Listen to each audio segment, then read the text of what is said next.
we are going to discuss the topic epidemic typhus. It is louse borne disease. Louse or its plural lice are small. These are ectoparasites. These are wingless, but at the same time they have strong legs and they have claws. Now what is use of this? This helps the louse to climb or to cling on the hair or on the clothes or on the body. And how many types of louse are there? There are three types of human louse, which we can found in head, on body or in pubic region. Accordingly, these are called as head louse, body louse and pubic louse or crab louse. Whenever there is infestation with louse, we call it as pediculosis. And head louse infestation results in pediculus capitis, whereas the louse which is present on the body or body louse infestation, it is called as pediculus corporis. And at the same time, these pubic lice or the crab lice, it is inert and it is quite harmless, but its feature is it adheres firmly to the body parts and its removal becomes very difficult. Regarding their life cycle and stages, so initial stage is neat or it is also called as eggs. Then next is nymph or larvae, and final stage is adult stage. And eggs are very difficult to remove because they are firmly attached with cementing substance. Their dissemination, how they can spread is we have discussed that they can spread directly. So whenever two persons are very close or their heads are very close, that is likely to be happened in school children. So possibilities more when they play together or when they sit together in classrooms. And if one person or one child is infested with louse, so this infestation may get transmitted or louse may get transmitted to other children, or they may spread indirectly. And this possibility of indirect spread we can suspect in family members because it occurs due to sharing of clothes or sharing of beddings or sharing of combs. So this sharing is generally seen in family members. These two modes depending on whether there are children attending school or whether these are family members, either type of spread we can find, and it can be direct contact spread or it can be indirect contact spread. And again, one more characteristic feature, they are capable of developing only when body temperature is maintained normal. So whenever temperature rises or if temperature falls, in both conditions they will leave the host and they will find some another new host. Lice are capable of carrying different microorganisms like Rickettsia, like Borrelia, and accordingly they can cause various diseases. There are three important diseases related with the vector lice. It includes relapsing fever, trench fever, and epidemic typhus. Regarding control of lice, we can use insecticides for their control, or even personal hygiene plays important role in their control. Epidemic typhus is caused by Rickettsia, and these Rickettsia, they belongs to the family Rickettsiaceae. The family Rickettsiaceae includes the genus Rickettsia. And in this genus there are two important species. One is typhus group and other one is spotted fever group. Typhus group, it contains Rickettsia prowazekii and Rickettsia typhi, Rickettsia felis, whereas spotted fever group, it consists of Rickettsia rickettsii, Rickettsia siberica, Rickettsia connori, Rickettsia japonica, and still other species.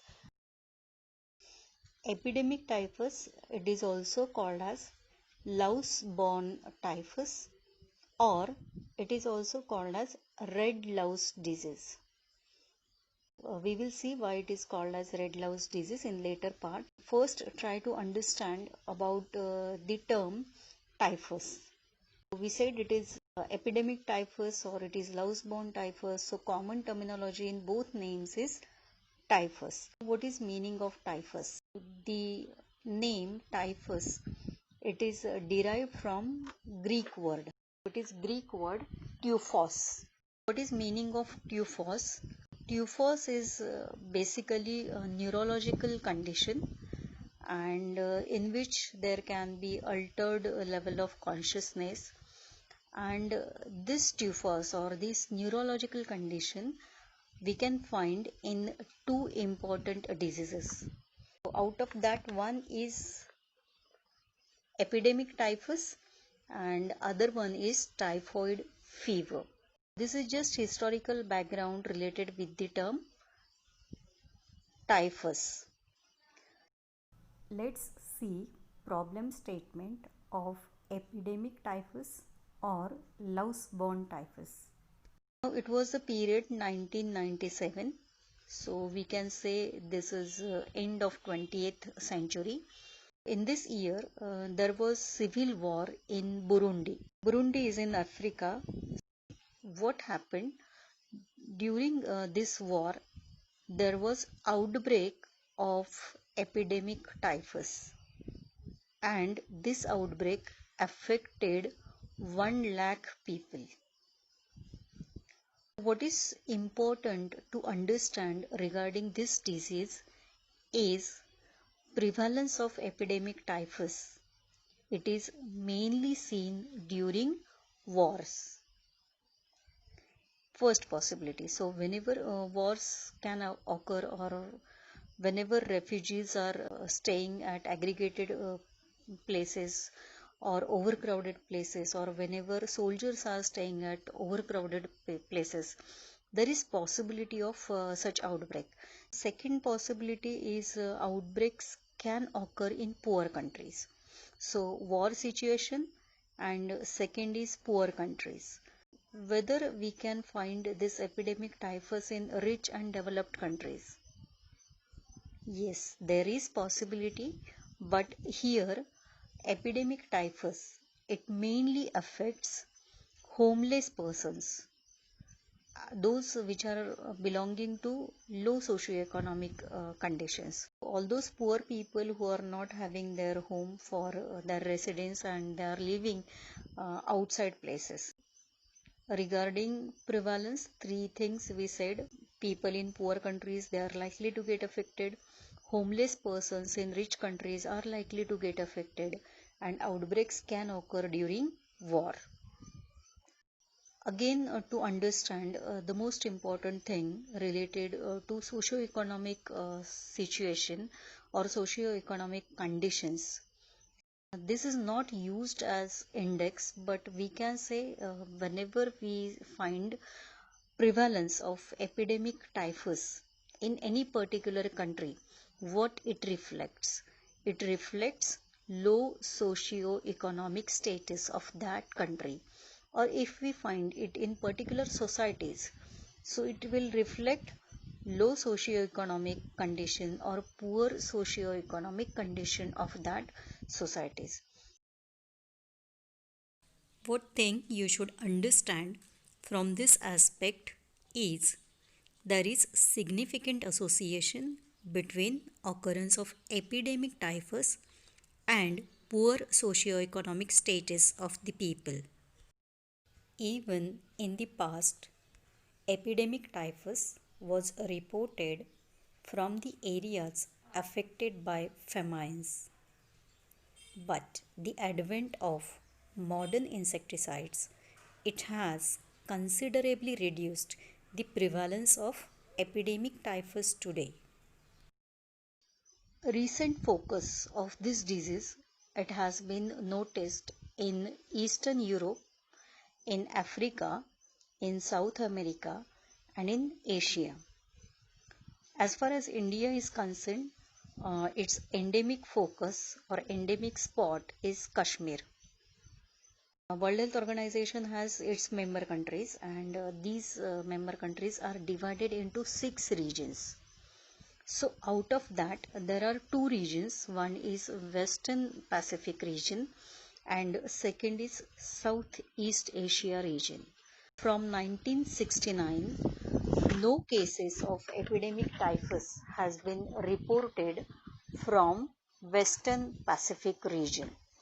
And from the year 1978, no cases of epidemic typhus has been reported from Southeast Asia.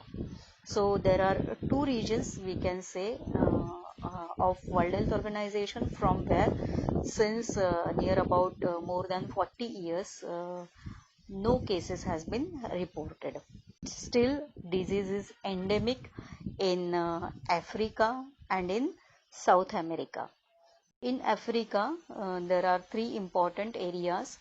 One is Burundi, second is Rwanda, and third is Ethiopia.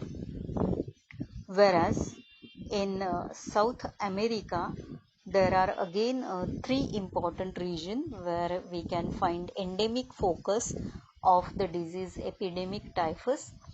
This is Peru, this is Bolivia, and this is Ecuador.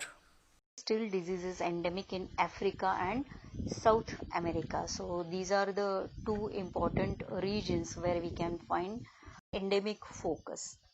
And even epidemics, now whenever there is endemic focus, if conditions become favorable, it may break into epidemic form. Which people were mainly affected in past? As we said, epidemics of louse-borne typhus or epidemic typhus was mainly reported during wars. So these were the military people or the refugees which affected mainly. Another situation when cases or even epidemics of epidemic typhus was reported, it was following famines. Thus, the victims of famines, they were also affected by this disease. Currently, we can say its prevalence is reduced, and the most important reason to reduce the prevalence of epidemic typhus is use of insecticides. Insecticides played major role in reducing prevalence of epidemic typhus. Epidemic typhus is caused by Rickettsia prowazekii and it is transmitted by louse, and this transmission is from man to man.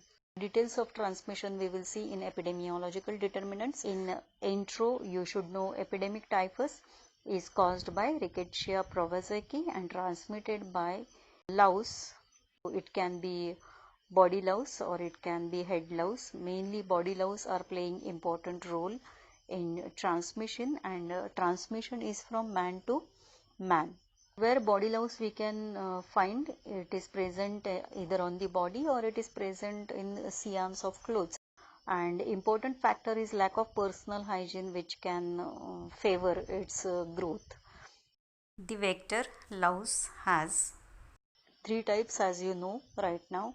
This can be head louse, body louse and pubic louse, and as we know pubic louse are inert, so they are not playing any role in transmission. In transmission, either head louse will play role or body louse will play role. Who demonstrated this? This was Nicol. The name of person is Nicol. So he is the person who for the first time demonstrated role of louse in transmission of epidemic typhus, and he got Nobel Prize for this discovery, discovery of transmission of epidemic typhus. What happened that time? We said this occurrence was mainly during war, okay, and the number of people which died due to epidemic typhus were more as compared to the number of people who died due to war. So you can imagine the scenario. So more people died due to this disease as compared to weapons. or as compared to wars, and this time was period of 19th and 20th century. Here just three things that you should know. One is war related situations, second one is poor socio-economic conditions, lack of personal hygiene, and third one is the natural disasters like famines. So all these conditions, if occurs, there is possibility of outbreak or epidemic of this disease. During 19th century, when there were cases of this epidemic typhus occurred, so that time it was great confusion to differentiate between two diseases, because we said that typhus, that is neurological condition, it was observed in typhoid fever also, and it was observed in epidemic typhus also.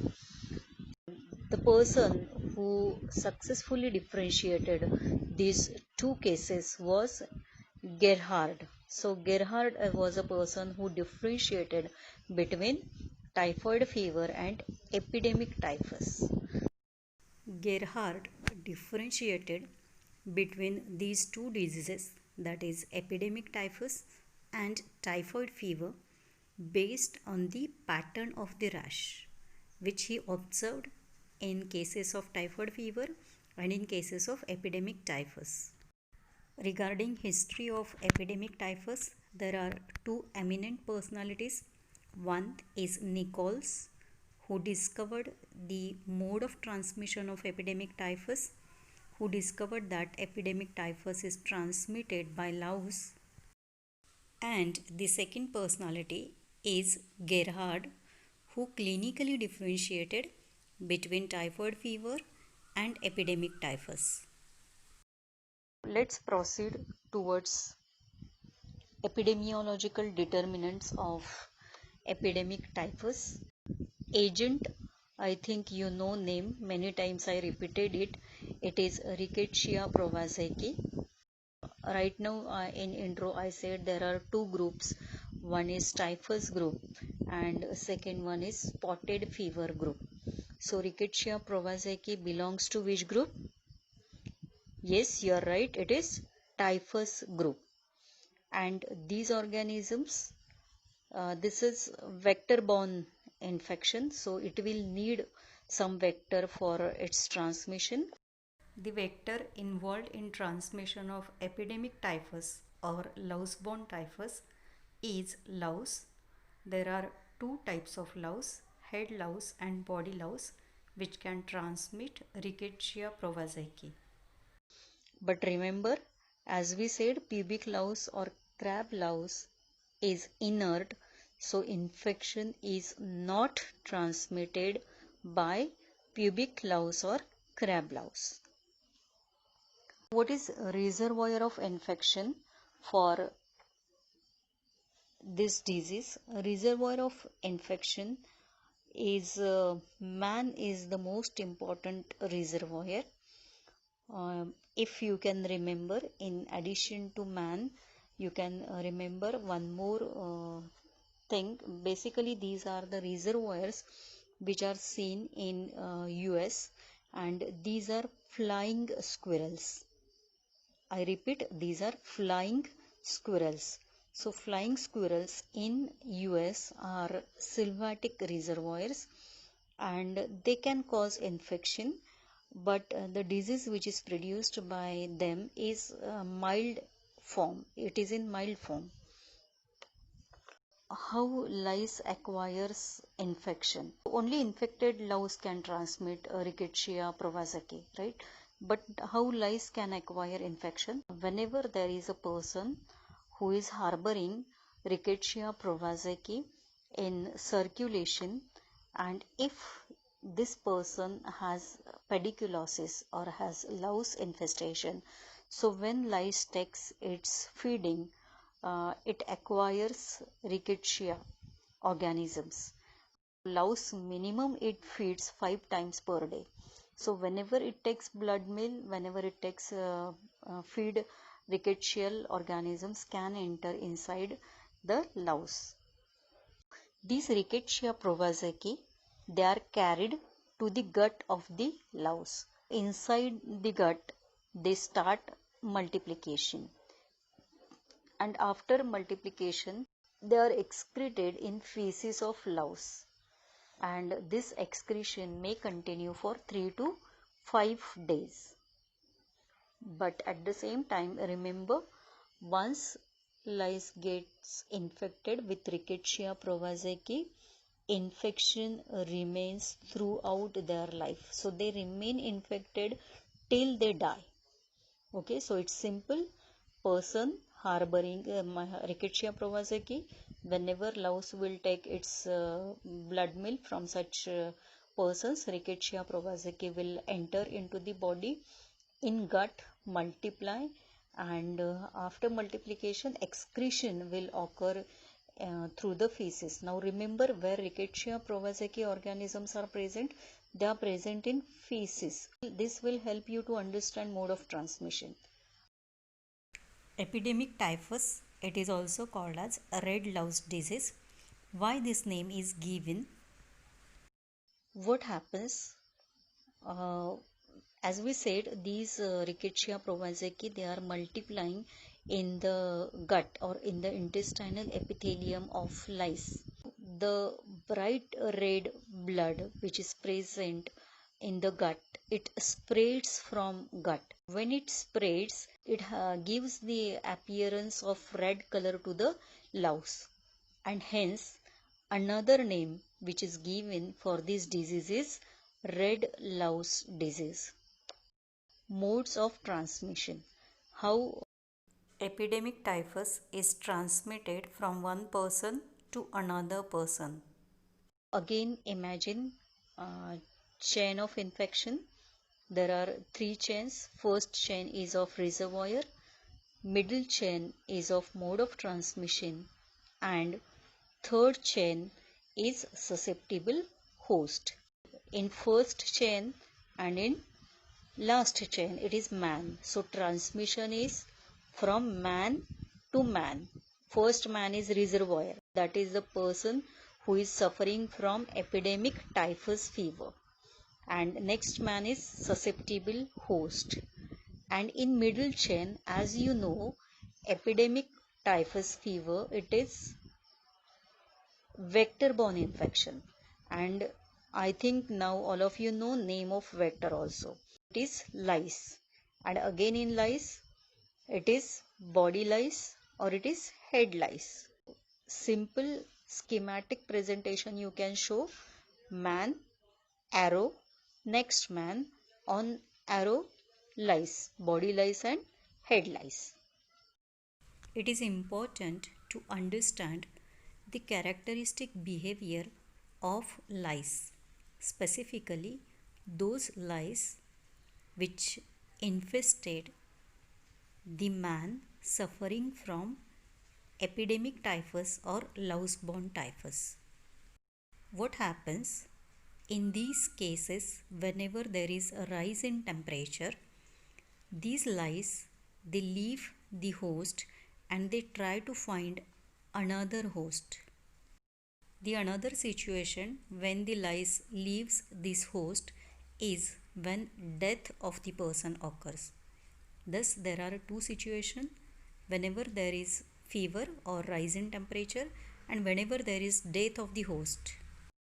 These lice will try to find the new host which can contribute to the spread of the disease. What is exact mode of transmission of epidemic typhus? So whether it occurs by bite or whether there is some other way of transmission. As I said in the beginning, you must know they take the blood meal, Rickettsia multiply in the gut, but they are excreted in feces. How transmission can occur effectively? What happens whenever these louse, they are biting to new host?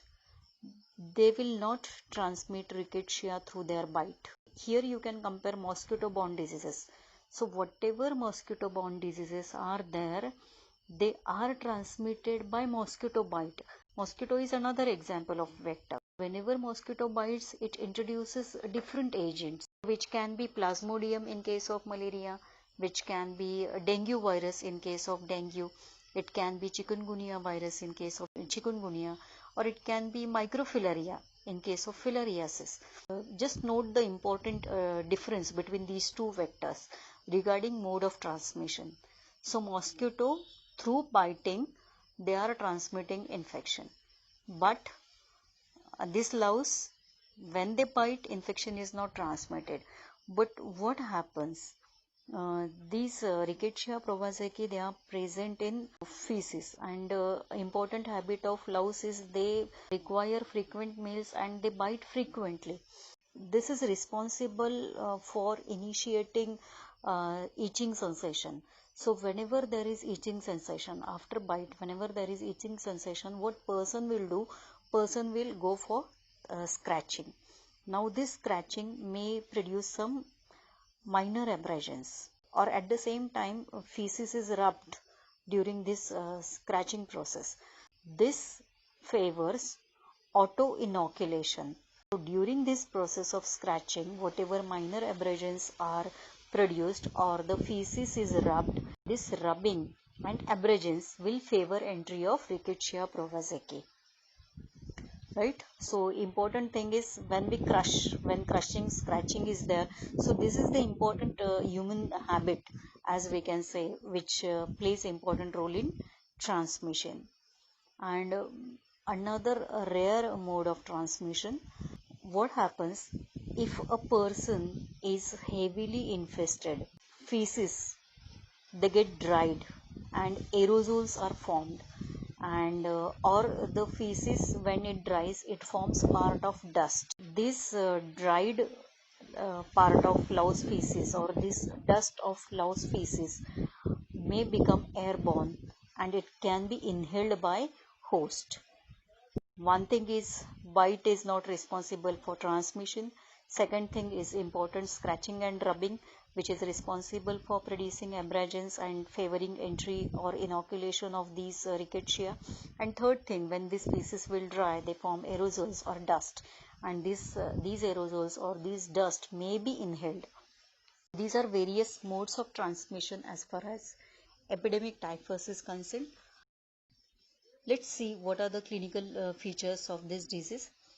Incubation period is about 5 to 15 days. Onset of disease is abrupt. Initially there is prodromal phase, and prodromal phase it remains for about 2 days or 48 hours. During this time there is weakness, there is body ache, and patient starts complaining like fever, which is associated with chills. Fever may also be associated with headache. There can be muscle pains or myalgia, and few cases may have respiratory complaints like cough. And as we said, typhus is suggestive of neurological involvement. How this neurological involvement may get reflected in these patients? Neurological involvement May be reflected as simple headache, or in severe cases there can be stuporous condition, there can be confused state of patients, or even some patients may develop comatose condition. And somewhat similar picture we can find in typhoid fever. As we said, Gerhard is the person who differentiated these based on the rash. Okay, so what is the characteristic feature is rash. The rash is a rose spot rash, which is seen in 20 to 80% of cases. This rash, it blanch on pressure, and it is macular and papular. So it is pinkish in color in majority of cases. It can be papular and it can be pruritic in severe cases. We said it is maculopapular rash and it may be pruritic. And when a rash is seen in these cases, generally a rash is seen on 4th to 5th day of illness. And what is the starting point of rash and how it spreads? Understanding this distribution of rash in all exanthematous diseases will help you in clinical differential diagnosis of all these diseases. As far as this rash is concerned, it begins or it starts in axilla and flanks. So these are the two regions from where rash will start, axilla and flanks, and then it will spread to trunk, then to extremities. So trunk may get involved and extremities may also get involved. Along with that, there can be splenomegaly. This is clinical picture and the rash. As in rickettsia introduction, we said that these are the organisms which proliferate in vascular endothelium. So what important manifestation you can see in this relation? There can be thrombosis of blood vessels and there can be cutaneous gangrene. What happens? These rickettsia organisms, they proliferate in vascular endothelium or in capillary endothelium, and this may lead to thrombosis which can cause necrosis and gangrene. Why necrosis and gangrene develops? It is just because the rickettsial organisms or Rickettsia prowazekii, it multiplies in vascular endothelium. Severe cases may present to you with shock, and if fever resolves by second week, this is suggestive of recovery. Patient may get recovered. If not, there is a second possibility is death. There is possibility of death in cases of epidemic typhus, and case fatality rate in epidemic typhus, it varies from 20% to 30%. It is very clear that if 100 cases of epidemic typhus occur, out of that 20 to 30 cases are likely to be fatal. Some patients may recover from epidemic typhus. As we said, resolution may occur by second week and many people will have spontaneous recovery. What is another possibility in these people? The rickettsia organisms, they may remain in latent form or in dormant form. So they can remain in latent form either in lymphoid tissues or in organs. And this dormancy may be for several years. And after several years, relapse or reactivation of these organisms can occur. So whenever after several years these organisms will reactivate, they will result in a disease called as Brill-Zinsser disease. Regarding the similar thing related to latency from respiratory communicable diseases, you should know one more example where the organisms after primary infection remains in latent form and reactivation occurs, and reactivation results in different disease. Can you guess? Yes, the example is varicella zoster virus. Primary infection with varicella zoster virus leads to chickenpox, and its reactivation, it leads to herpes zoster or shingles. Thus, varicella zoster virus can remain in latent form. And what is the site where this virus remains latent? It is sensory ganglia. Varicella zoster virus can remain in latent form in sensory ganglia. And what we can say regarding Rickettsia prowazekii? Primary infection with Rickettsia prowazekii leads to epidemic typhus. The Rickettsia may remain in latent form and reactivation results in Brill-Zinsser disease. Differential diagnosis of epidemic typhus. It is important to differentiate epidemic typhus from other disease condition, which mainly includes typhoid fever. The common manifestations what you can get in both, that is epidemic typhus and typhoid fever, is typhus or a delirious condition which is common in both. Another common feature is a rash. Rash we can find in epidemic typhus as well as in typhoid fever. But the things that will help you to differentiate clinically these two diseases, it includes the step ladder pattern of fever. We can get it in a typhoid fever. You can find this pattern in untreated cases of typhoid fever where there is initial rise in first week, then the fever remains stable in second and third week, and then fever gradually falls. This pattern we cannot get in epidemic typhus. Another important feature which helps in differentiation is presence of pea soup diarrhea. Pea soup diarrhea is found in typhoid fever and this is manifested generally during a second week of illness. Diarrhea is rare to occur in cases of epidemic typhus.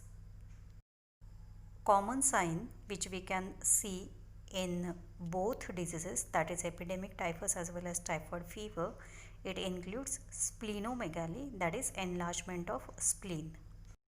Based on laboratory diagnosis, the most important test helpful in diagnosis of epidemic typhus is Will-Felix test, whereas for typhoid fever you can collect blood sample or you can collect a stool sample, and culture is essential to do. So blood culture or stool culture may come positive for the cases of typhoid fever. The serological test which is routinely done in typhoid fever is Vidal test. Thus, positive Vidal test is suggestive of typhoid fever and positive Will-Felix test is suggestive of epidemic typhus. Another disease which includes for differential diagnosis is malaria. Epidemic typhus can be differentiated from malaria based on the clinical aspects. In malaria, the classical or the typical case of malaria shows three stages: cold stage, hot stage and sweating stage. These three stages are not seen in epidemic typhus. The cases of epidemic typhus may have fever which is associated with chills, but the cases of malaria, they have shaking chills or they have rigors.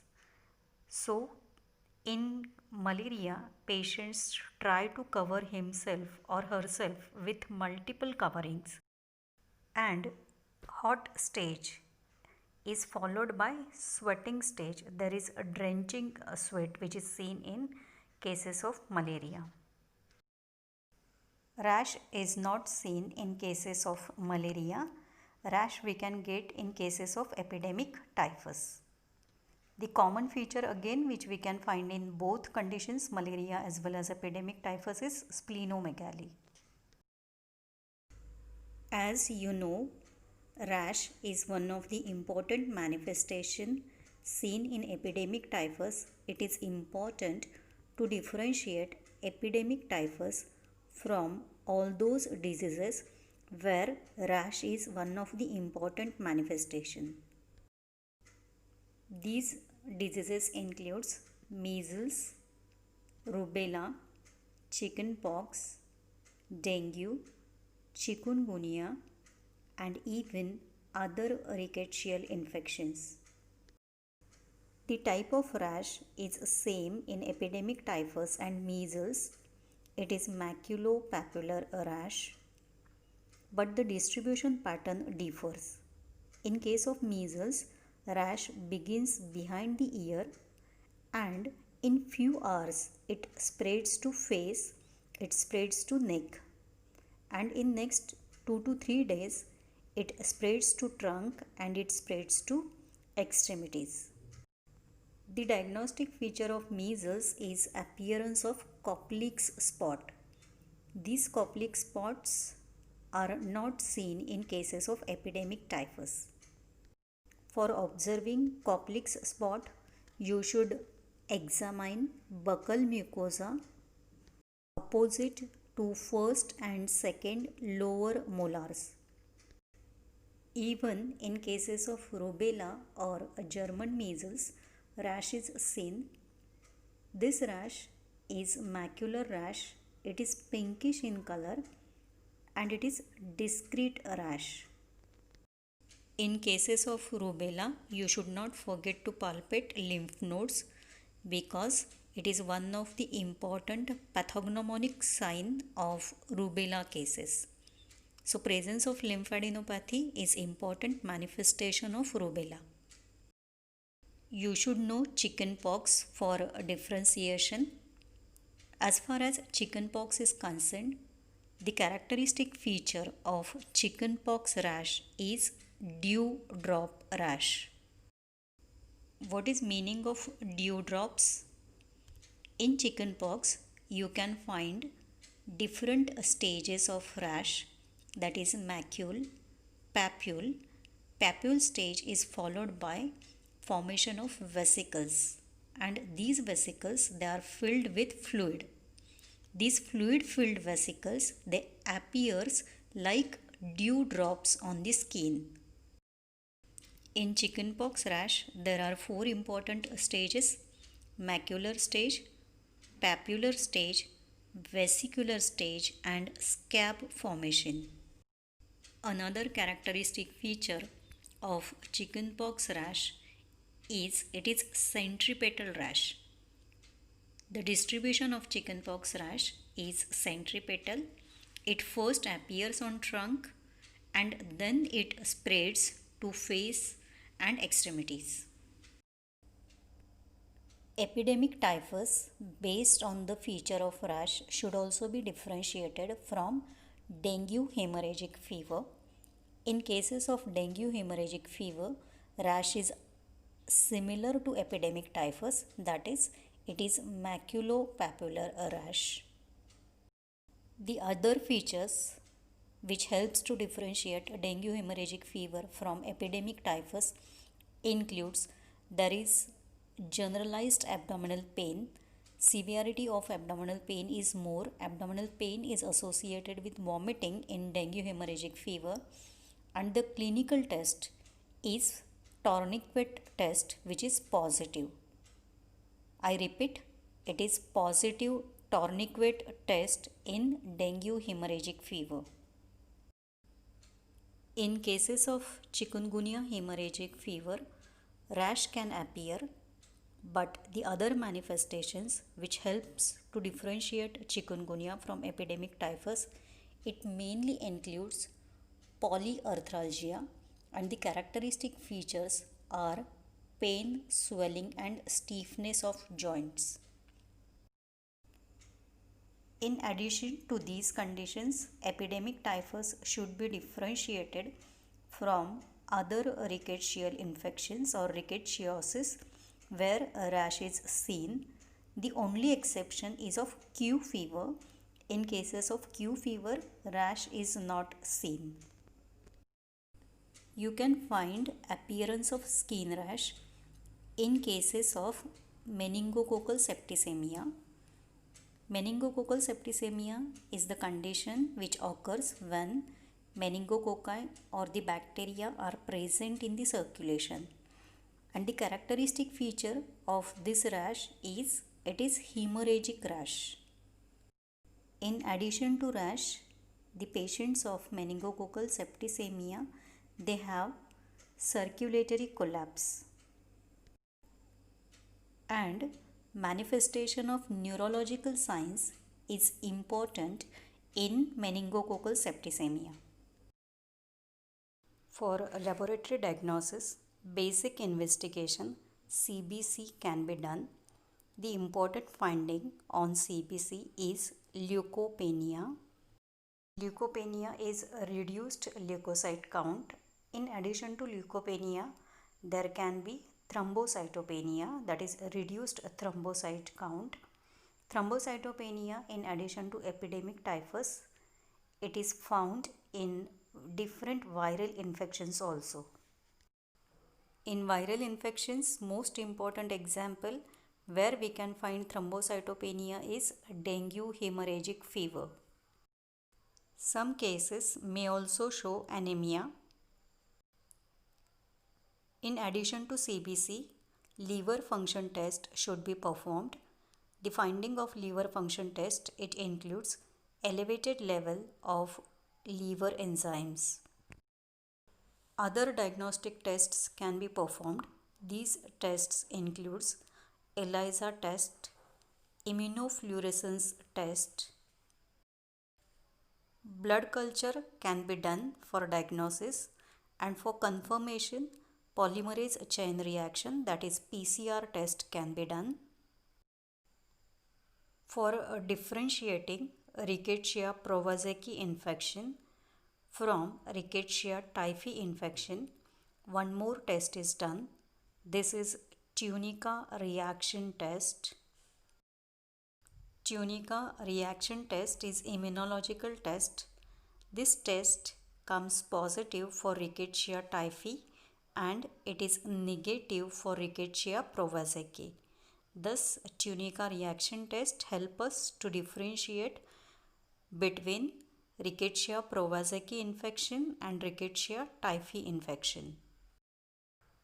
For performing this test, either blood sample can be taken or culture of Rickettsia is taken. It is inoculated in the body of male guinea pigs. After inoculation, these male guinea pigs, they develops inflammation of scrotum. There is development of adhesions. These changes which occur in male guinea pigs are termed as Tunica reaction. And Tunica reaction is positive for Rickettsia typhi and it is negative for Rickettsia prowazekii. For control, first thing is diagnosis and treatment. So diagnosis part, which already we have seen, clinical diagnosis, and basically you will have to go for PCR test and culture test that will help you in detection of cases. Now once the diagnosis is confirmed and we know that this is case of epidemic typhus, it should be treated with doxycycline. Doxycycline 100 mg it is given. If doxycycline is not available, the alternative drug that can be used for the treatment, it includes chloramphenicol. Total duration of treatment either with doxycycline or with chloramphenicol is 1 week or 7 days. The cases of epidemic typhus presenting with severe disease or presenting with stuporous condition or comatose condition requires hospitalization and intensive treatment. Since epidemic typhus is vector-borne disease, attention should be paid to controlling the vector. Vector responsible for transmission of Rickettsia prowazekii is louse. So most important control measures, it includes anti-louse measures. Lice can be controlled by using different insecticides, but for selection of appropriate insecticides, it is important to know the resistance developed by these louse to the insecticides, and the louse, it has developed resistance to insecticides like DDT, HCH and even malathion.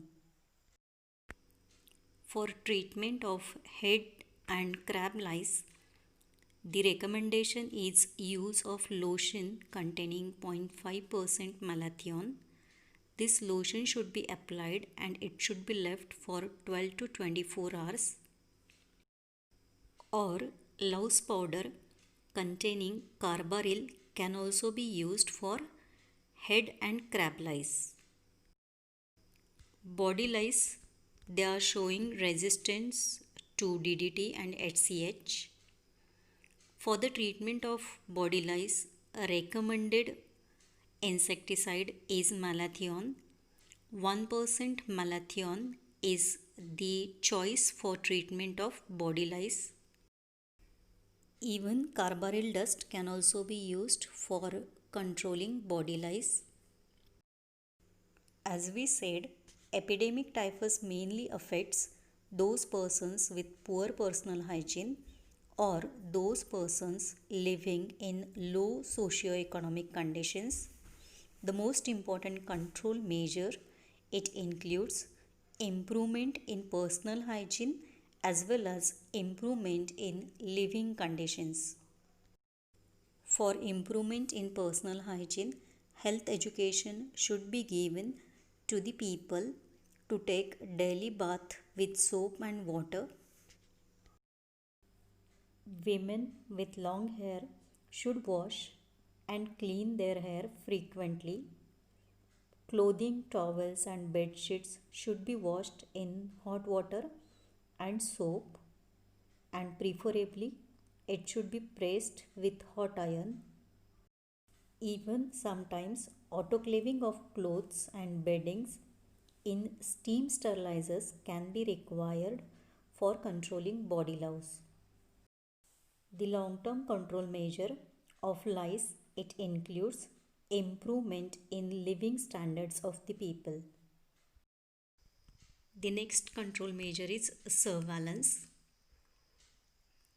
Under international health regulations, louse-borne typhus is subject to international surveillance, and it is mandatory to notify the cases of epidemic typhus. Let's see the details of the vector responsible for transmission of Rickettsia prowazekii and epidemic typhus or louse-borne typhus. What are lice? Lice are small, wingless ectoparasites of mammals and birds. There are three different types of lice which can infest humans. These are known as head louse or Pediculus capitis, body louse or Pediculus corporis, or third type, it is pubic louse, crab louse, or it is also known as Thyrus pubis. Infestation with head louse is known as Pediculosis capitis. Infestation with body louse is known as Pediculosis corporis, or simply infestation with louse is known as pediculosis. In this slide, you can see head louse, body louse, and crab louse or pubic louse. Crab louse or pubic louse, it do not carry any disease agent and thus it is inert.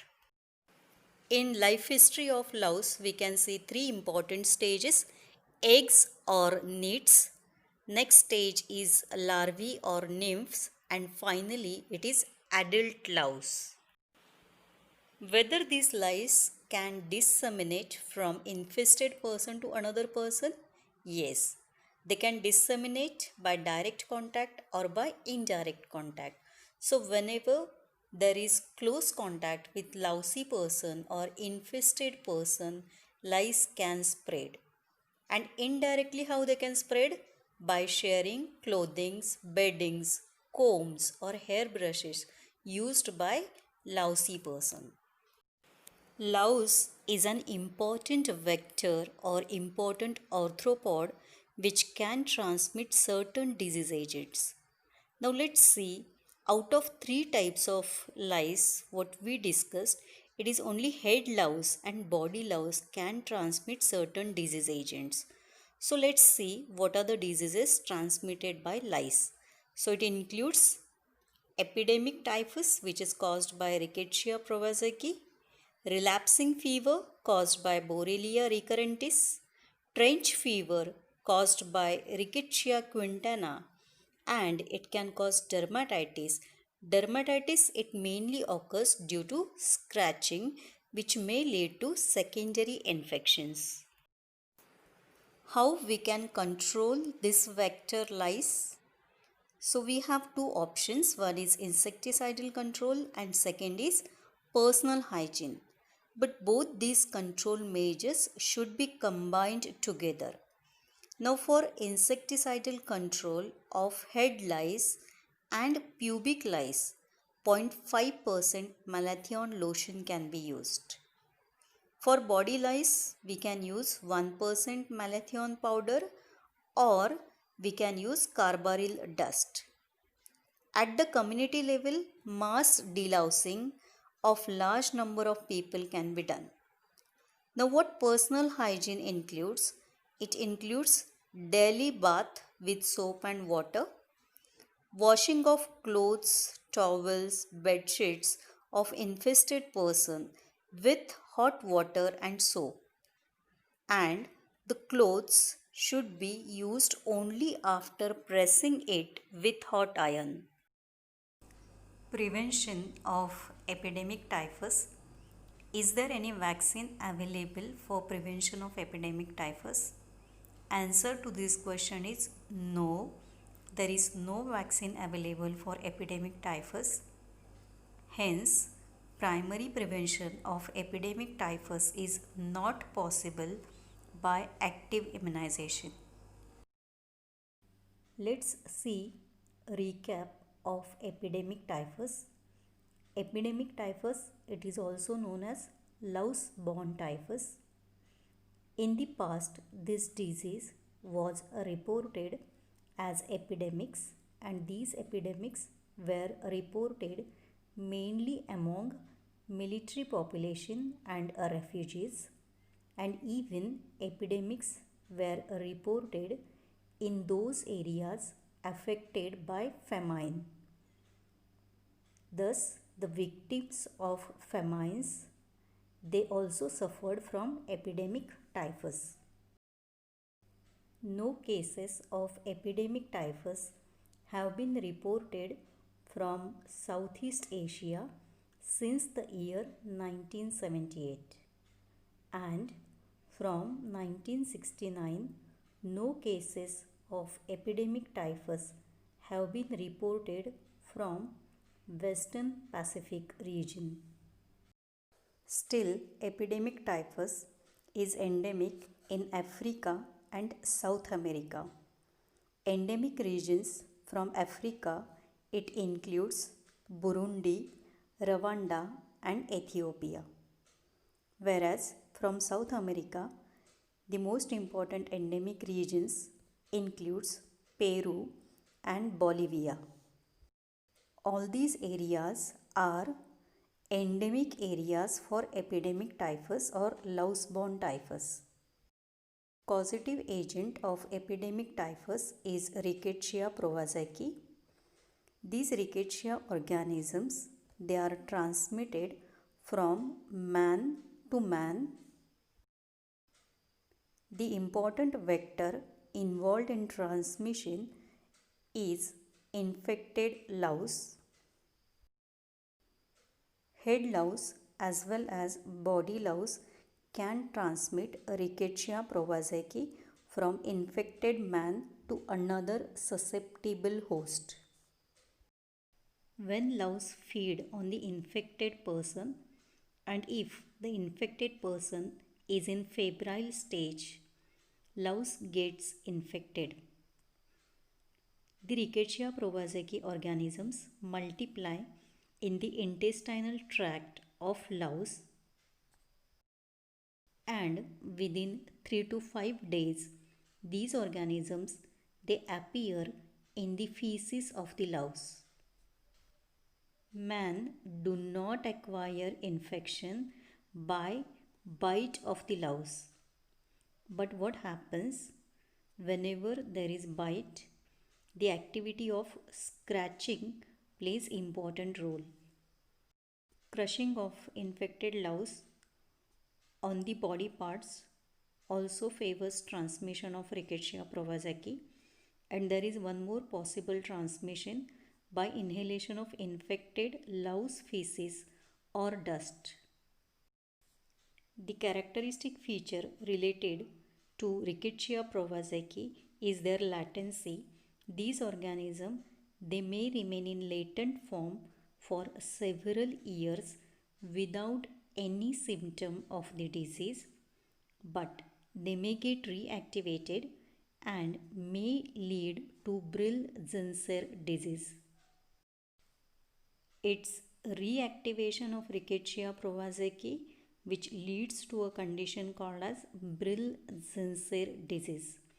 And even after several years of reactivation, there is possibility of transmission of these Rickettsia organism from infected person to another susceptible host. Vaccine is not available for prevention of epidemic typhus. So entire focus is towards controlling the disease, and control measures, it includes early diagnosis and treatment and vector control.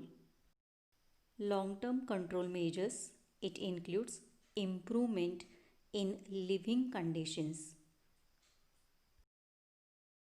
It's about epidemic typhus and the vector loss. Thanks for watching this video.